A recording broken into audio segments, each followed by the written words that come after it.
안녕하세요. 넥스트레벨의 김현욱입니다. 오늘도 유튜브에서 한 번도 들어보지 못했을 충격적이고 재미있는 영상입니다. 오늘도 역시 아닌 건 아니라고 틀린 건 틀렸다고 하기 위해서 이 영상을 준비했는데요.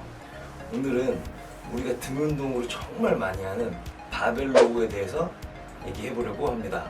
제가 어렸을 때부터 헬스를 시작할 때부터 운동 많이 하시는 분들이 항상 말씀하셨습니다. 바벨 로우가 등 운동의 왕이다. 바벨 로우가 등 운동의 끝판왕이다. 등이 두꺼워지려면 바벨 로우를 꼭 해야 한다 라는 얘기들을 정말 많이 해주셨습니다. 근데 당시 저는 바벨 로우를 아무리 열심히 해도 광배근의 자극은 없는 거예요. 내가 아직 모자라서, 내 수행이 아직 부족해서, 또는 내 광배근이 아직 부족해서라고 내 스스로를 탓하고 제 광배근을 탓했던 기억이 납니다. 여러분께 질문 하나 드릴게요. 솔직히 이 영상을 보고 계신 분들 중에 바벨 로우만 하면 광배근의 느낌 쩔고 바벨 로우만 하면 광배근 터질 것 같다 라고 하시는 분 가슴에 손을 얹고, 오늘도 역시 과학적으로, 해부학적으로, 역학적으로 왜 어떤 사람들은 바벨 로우가 광배근에 자극이 잘 오는지, 또는 왜 어떤 사람들은 바벨 로우가 광배근에 느낌이 안 오는지, 또는 바벨 로우라는 운동이 효율적인지 비효율적인지 말씀드리려고 합니다. 결론부터 말씀드릴게요. 바벨 로우는 효율적인 광배근 아닙니다. 바벨 로우가 비효율적인 운동인 이유 첫 번째, 바벨 로우는 최대 이완을 하기가 힘듭니다.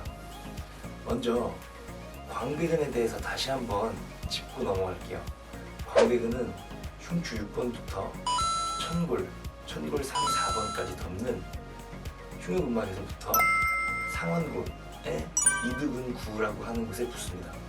즉 광배근은 쉽게 말해서 골반에서부터 상완골까지 붙어 있다는 얘기예요. 우린 근육 운동할 때 덜 수축하고 덜 이완해서 까딱까딱하면 깔짝충이라고 놀립니다. 어떤 운동도 까딱까딱하면 안 된다고 하면서 왜 바벨 로우는 까딱까딱할 수밖에 없는 운동인데 좋은 운동이라고 하시나요? 유튜브에서 바벨 로우를 할 때 상체를 45도 정도 숙이거나 또는 거기서 플러스 마이너스 15도 정도를 숙이라고 합니다. 그리고 초심자는 90도보다 20도에서 30도 정도 덜 숙이라고 얘기를 하거나, 또는 숙이다가 햄스트링이 텐션이 걸리는 그 지점까지만 숙이는 게 맞다고도 얘기합니다. 제가 여기 30도 숙인 친구, 45도 숙인 친구, 60도 숙인 친구를 그려놨습니다. 이 친구들이 이제부터 바벨 로우를 할 건데요. 주목하셔야 될 것은 상완골, 즉 이 위팔뼈의 움직이는 각도입니다. 우리 상완골, 즉 이 위팔뼈가 몸통을 지나치는 하이퍼 익스텐션이 없다는 가정하에 상완골이 몇 도씩 움직이는지 자세히 보도록 할게요. 우리가 봐야 할 것은 상완골, 즉 위팔뼈가 움직이는 각도입니다. 자, 30도 숙인 친구는 시작된 상완골의 각도에서부터 몸통까지 당기게 되는 팔의 각도, 즉 30도 움직이게 될 겁니다. 두 번째 친구는 상완골의 각도가 몸통의 각도까지 45도 움직이게 될 것입니다. 세 번째 친구는 상완골에부터 몸통까지 마찬가지로 60도 움직이게 될 것입니다. 상완골이 많이 움직이지 않아서 상완골의 움직이는 각도가 30도, 45도 또는 60도, 즉 30도에서 60도 사이에서 까딱거리는 운동을 어떻게 좋은 운동이라고 할 수 있을까요? 똑같은 예로 들어보면 우리가 이두, 즉 상완 이두근 운동을 할 때 다편 지점에서 30도, 다편 지점에서 45도, 다편 지점에서 60도까지 되는 이 운동과 똑같은 것입니다. 이 운동 바벨 로우 좋은 운동인가요? 여기서 팁! 내가 하는 상체 운동이 효율적인 운동인지 비효율적인 운동인지를 알려면 이렇게 상완골의 각도가 몇 도 움직이는지를 보시면 됩니다. 물론 외적 토크에 따라서 달라지긴 하겠지만요. 자, 심지어 바벨로가 동작이 끝나는 지점을 바가 정강에서 떨어지지 않는 지점까지만으로 제한하는 영상도 봤습니다. 수축의 끝 지점이 이 정도까지 온다 가정했을 때 팔이 내려가게 되면서 팔을 여기까지밖에 펴지 않는 것이죠. 이 바벨이 허벅지에서 떨어지지 않게끔. 그러면 상완골의 움직임은 더 적어지고 더 적은 가동 범위에서 움직이게 되면서 근육은 더 적게 드러나고 더 적게 짧아지게 되는 것이죠. 이것 역시 바벨 컬로 예를 들어 드리면 이런 게 되는 것이죠. 자, 그러면 눈치채셨을 겁니다. 바벨로우는 상체를 90도 숙인 지점에서 운동하면 괜찮은 운동인 것이죠. 그러면 상완골은 90도 움직이게 되고 꽤 괜찮은 수축과 이완을 하게 되는 것이죠. 그런데 광배근에 충분한 자극을 주기 위한 무게로 근성장에 가장 적합하다는 7회에서 12회 가능하다는 그 무게로 과연 90도까지 숙여서 얼마나 오랫동안 버틸 수 있나요? 7회에서 12회 동안 계속 버틸 수 있나요? 저는 안 되더라고요. 그런데 만약에 그런 수행 능력이 있으신 분이더라도 영상 그만 보지 마시고 두 번째, 세 번째, 네 번째 이유도 들어주시기 바랍니다. 그리고 바벨로우는 숙여서 버팀으로써 코어와 후면사슬을 같이 단련시키면서 온몸의 전신의 근육을 협응시키는 능력까지 키우는 전신 운동이다.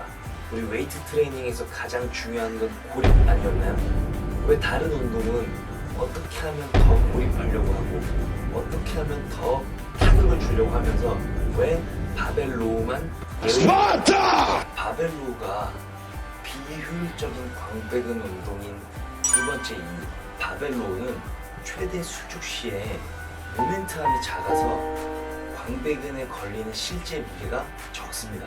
첫 번째 이유와 약간 비슷한데요. 아까 30도 숙였던 친구, 45도 숙였던 친구, 60도 숙였던 친구를 다시 한번 불러와 보겠습니다. 바벨로우는 고중량을 다루기 때문에 고급자들에게는 꼭 필요한 운동이야 라고 하는 얘기를 많이 들어봤습니다. 그게 틀렸다는 증명을 해드리겠습니다. 지난번 영상에서 외적 토크는 그 무게와 그 무게가 갖고 있는 외적 모멘텀을 곱해야지만 알 수 있다고 했습니다. 즉 우리가 아무리 무거운 무게를 들더라도 모멘텀이 짧으면 그 무게는 무겁게 느껴지지 않는다는 것입니다. 먼저 이 친구들의 상완골의 길이를 0.5m, 즉 50cm라고 가정하고 이 친구들이 들고 있는 바벨의 무게가 100kg이라고 가정하고 얘기를 진행하도록 하겠습니다. 삼각함수 기억나시죠?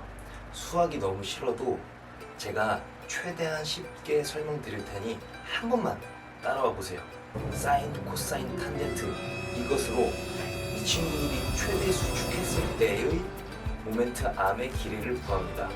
자, 30도 숙인 친구가 0.5m의 상완골을 가지고 최대 수축했을 때의 모멘트 암은 25cm가 됩니다. 그래서 0.25m 곱하기 100kg, 즉 최대 수축 지점에서 이 광배근이 들고 있는 무게는 25kg 밖에 안 됩니다. 우리가 100kg이라는 무거운 무게를 들고 있는데 최대 수축된 지점에서는 25kg으로 밖에 느껴지지 않는다는 것입니다. 45도 숙인 친구가 바벨로우를 해서 최대 수축 지점에 도달하게 되면 모멘트 암이 35.36cm, 즉 0.35m 정도 되고요. 0.35 곱하기 100kg은 35kg 정도, 즉 최대 수축 지점에서 이 친구가 느끼게 되는 무게는 100kg이나 들었는데도 불구하고 모멘텀이 짧기 때문에 35kg 정도밖에 느껴지지 않는다는 것입니다.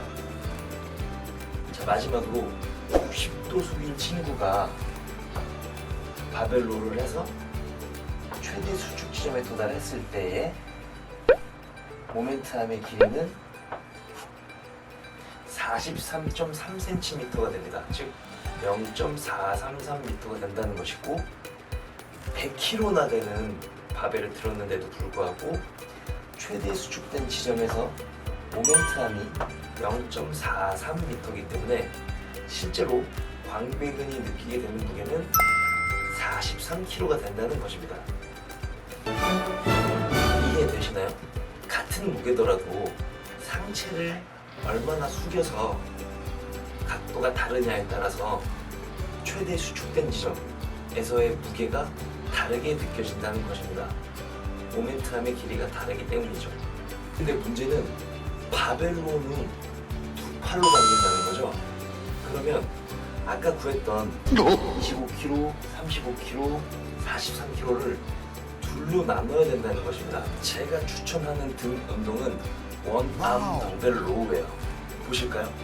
이번에는 옆에 친구들이랑 마찬가지로 상완골의 길이가 50cm, 즉 0.5m로 같은 덤벨 로우를 하는 친구를 보여드리겠습니다. 자, 그럼 여기서 덤벨 로우를 하고 있는 친구가 30도 숙인 친구, 45도 숙인 친구, 60도 숙이고 있는 친구가 100kg으로 바벨 로우를 하고 있을 때랑 같은 무게가 되려면 덤벨 로우를 몇 킬로그램으로 하면 되는지 한번 따져보자고요.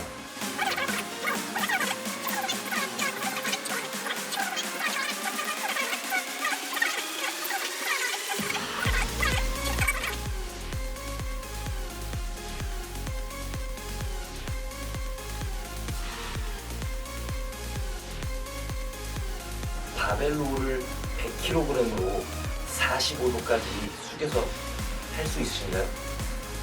차라리 한 팔로 덤벨로 35kg을 하세요. 똑같습니다. 아마 이 기준을 봤을 때 느끼실 겁니다. 덤벨로 이거보다는 내가 조금 더 무겁게 하는데? 라고요. 자, 바벨로를 100kg으로 45도나 숙여서 하기는 쉽지 않을 뿐더러 근성장을 하기에 가장 좋다는 7회에서 12회까지 버텨서 그때의 허리 부담과 짧은 가동 범위, 즉 많이 늘어나고 짧아지지도 않는 비효율적인 바벨로를 할 바엔 저는 가동 범위도 크고 허리에 부담도 덜하고 광배근의 집중도 더 잘 되는 원암 덤벨로나 차라리 다른 기구 운동을 하겠습니다. 여러분의 선택은 어떠신가요?